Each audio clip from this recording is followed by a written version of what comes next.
Chapter 15. So I went in, 4 guys right inside the door.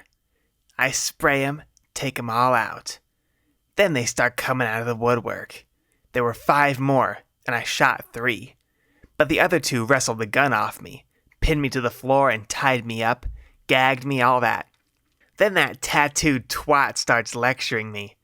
He goes on for like 3 minutes, punches me in the face a few times, then freaking Jace busts in and smokes them.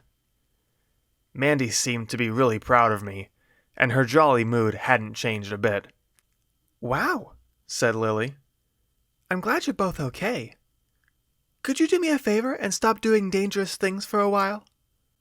No way, Mandy snapped. they're definitely hiding more slaves. Taking out a leader creates a power vacuum, so there's going to be an in-house skirmish for a while. So I could take a few days off, but I'm going back out there. "I thought you said you'd let Alice clean it up." Wait, Alice is coming? For real? When? She's not coming here, is she? "Don't worry about that. You look like you just went 10 rounds with Mike Tyson." I do? Mandy rushed to the bathroom to look at herself in the mirror. Oh God, I do. "How are you holding up, Jace?" Lily asked me. I wasn't sure how to respond. I had experienced this feeling before, the same day I met Mandy. In truth, I felt guilty that I didn't feel guilty. It bothered me that I wasn't as bothered as I thought I should be. I didn't know how to process what had just happened. I tried to stir some guilt up in myself by responding with, "I just killed 3 people." Mandy ran out from the bathroom. Rookie numbers! "Mandy, stop," said Lily. "He's obviously upset by it." Aw, Jace. Mandy rushed to sit next to me. Are you upset? I hung my head. I was upset, but not for the right reasons. Should I just lie? Or tell a misleading truth? I couldn't decide what to say, so I said nothing. She started playing with my hair. You're upset, huh? Oh. She jumped on me and grappled me. Grr. Don't be upset. Let me console you. It's like 5 a.m. Let's go get some sleep. So she dragged me to her bedroom and pushed me onto her bed. "I'm staying with you tonight?"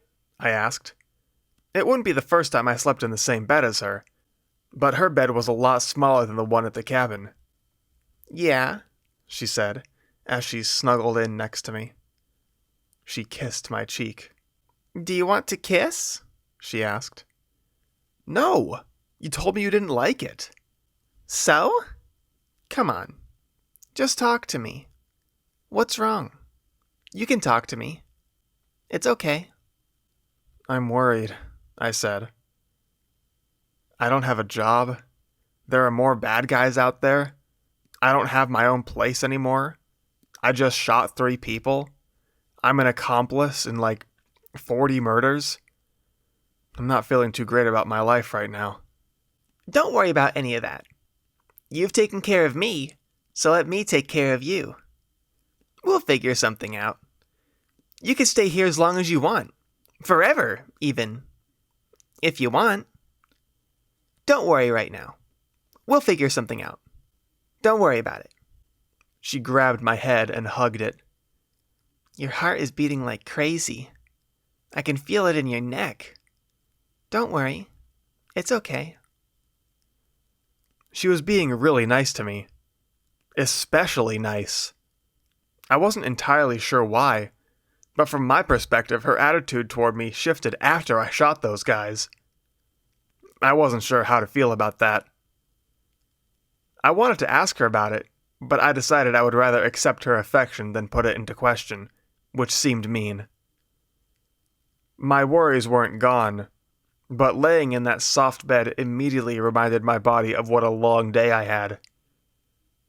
Mandy's warm arms and chest helped too, so it didn't take long for me to fall asleep. Mandy's face looked a lot better in the morning. A lot of the swelling went down, but under her eyes were still black. Her ability to bounce back from injuries was honestly pretty impressive. She wanted to go check on the girls out at the cabin first thing, so we grabbed some coffee, or rather, Lily and I grabbed coffee, and Lily drove us out there. Mandy sat in the back seat with me, and held my hand the entire way. Lily's back seat was a little cramped, but Mandy's car needed a new windshield, so we couldn't take hers. I hope Davy hasn't bothered them. Lily, I want you to ask all the girls if an ugly fat guy or a skinny toothless guy bothered them. I've got an itch. My trigger finger was all prepared to shoot Gus Butler, but I didn't get to. I wouldn't mind shooting either Davy or Dougie right in their faces. Please, Mandy, I said.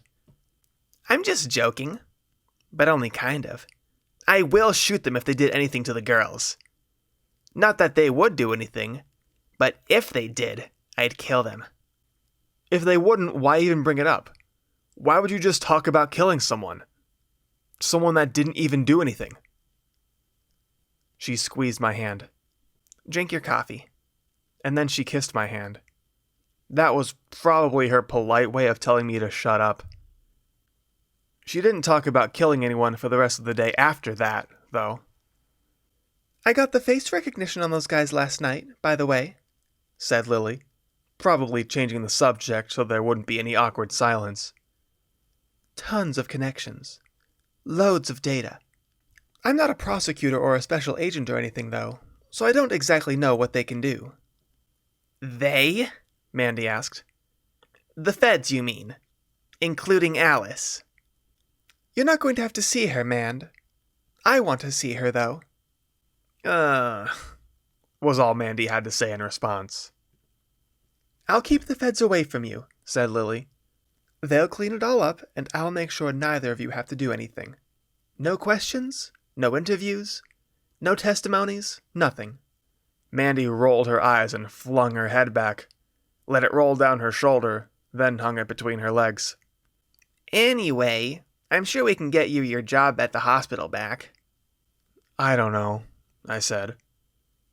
I'm not really ready to go back to a world of carnage. I don't know if being a first responder's for me. True. Hey, you like cooking, right? I know all the food places in the city. I could probably find you something in the restaurant biz. I could probably make more money doing massage therapy, honestly. The restaurant kitchen life is a hectic one. I think I'd rather keep cooking a relaxing hobby. That's right. How did I already forget that you're a massage therapist? Do you think I could be your first customer? Lily asked. My neck's been hurting me lately. Sitting at the desk all day has been killing me. You've been letting me stay at your house for free, I said. I don't think it would be right to charge you for it. Jace, stop it, said Lily.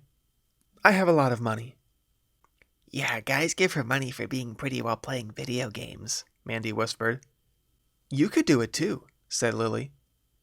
Easily, might I add, if you weren't so bad at video games. Like I need more people telling me how much they hate me. No thanks. No internet for me. I have a lot of catch-up work to do at the job I already have anyway. I haven't inspected any businesses in at least a week. Maybe 2.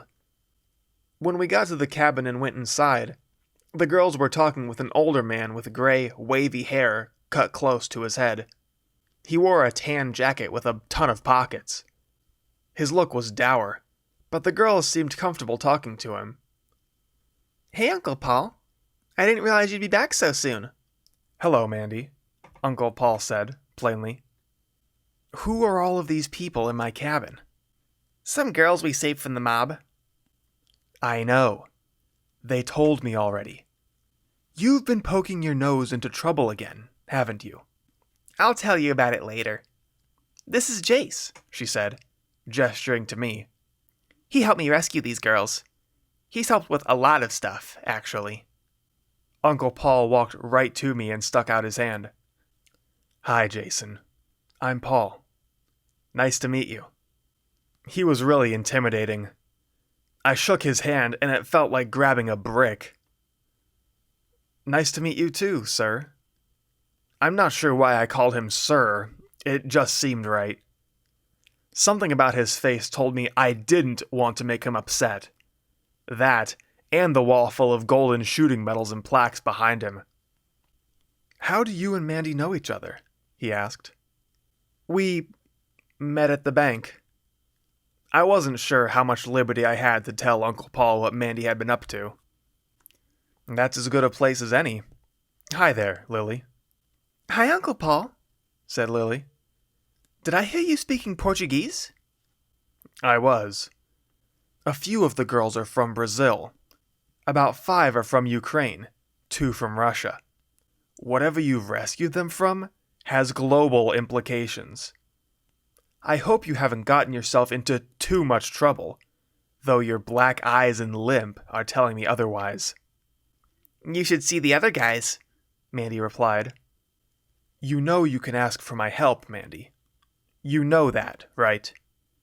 If you find yourself in any trouble, call me. Though I would ask that you try to avoid trouble, if possible." Uncle Paul turned to me. "Keep her out of trouble for me, would you?" "He's tried," said Mandy. "That's for sure. And I might have called you if I didn't think you'd be in New York for a few more weeks. What were you even doing up there?" "What were you doing here?" he asked in return. "I'll tell you later." We spent a little time checking on all the girls. Uncle Paul was able to speak with all of them. He spoke every language they did. They all seemed grateful that we were going to make sure they all ended up back home with their families. Uncle Paul assured us the girls would be safe with him, so we went back to the city. When we got back to Mandy's place, I grabbed my laptop and started checking for any places I might have been able to work. Spas, salons, the like. I called a few places that seemed reputable. Luckily, a few of them actually did have a spot that I could take on clients. I could probably work out of all of them, to be honest. I would have to get a car to drive to each place, but I could probably get more clients if it was more convenient for them as far as location went. Next thing would be to get some business cards to pass around to get the word out. I felt good about it all. Soon, things would regain a sense of normalcy. Maybe my life could actually go back to normal. Eventually, anyway. Mandy came back from work later in the day. Work seemed to put her in a bad mood. She slammed the front door when she came in, walked straight to her room, and slammed her bedroom door. I figured I should check on her. I opened her door one creak at a time. "Hey, can I come in?" "Yeah," she said. So I walked in. She was face down on her bed. I crawled on top of her and sniffed her vigorously, like one dog inspecting another. That got her to giggle. "Rough day, huh?" I asked. She flipped onto her back. "These damn retards can't follow a health code to save their lives. It's always the same people, too. The same places. The good places always stay in A. Some other people just don't care. And then they get mad at me because they don't care. Not that I'm not used to people being mad at me, but at least let it be my fault. You know?" "Yep," I lied. I had worked in fast food for a while as a teenager, and people being mad at me was routine, so there was a reason why I stopped doing that. But I hadn't experienced what she was describing myself. But I wanted her to feel like someone understood her. "I'm hungry," she said. "Want to go out to a nice pizza place? A little hole-in-the-wall place on the west side? They have sweet sauce, little tables with checkerboard tablecloths, all kinds of nice stuff." That sounds like my kind of place. The pizza place didn't even have a sign on the outside of it, that's how hidden it was. Unfortunately, on our way in, we were stopped by a ragged man. He said, "You got any change I could catch the bus? My car just broke down around the corner. I gotta get home to my kids."